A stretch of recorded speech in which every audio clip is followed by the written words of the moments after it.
yo kunzima ukwamukela, bamthathile uDali bese ngithi ngimtholile uMaqondana.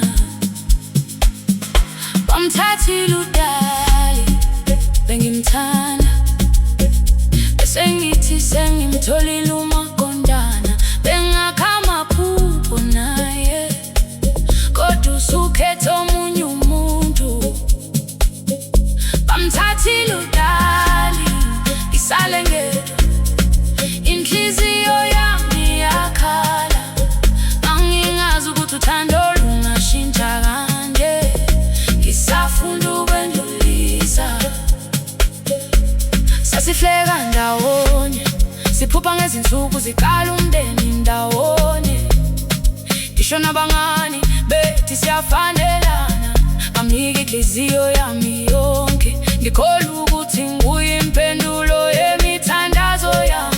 Kwathi ngisathi sesiqala impilo, ngambona sehamba nomunye umuntu. Akekho ongixwayisa ngalobu buhlungu, ukuthi uthando lungaphela kungabi ndaba zalutho.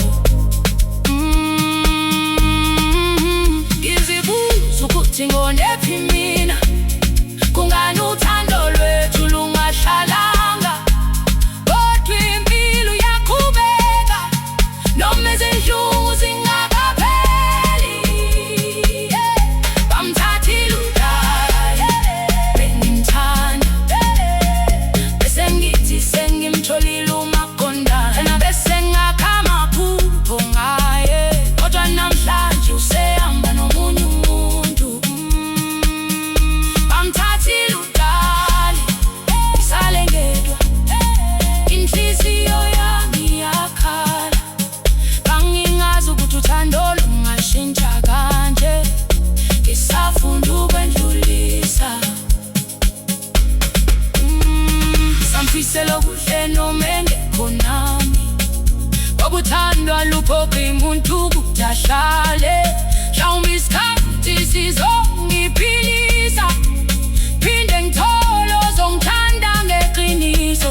Ngizophakamisa ikhanda lami futhi, ngingavumi ubuhlungu bunginqobe.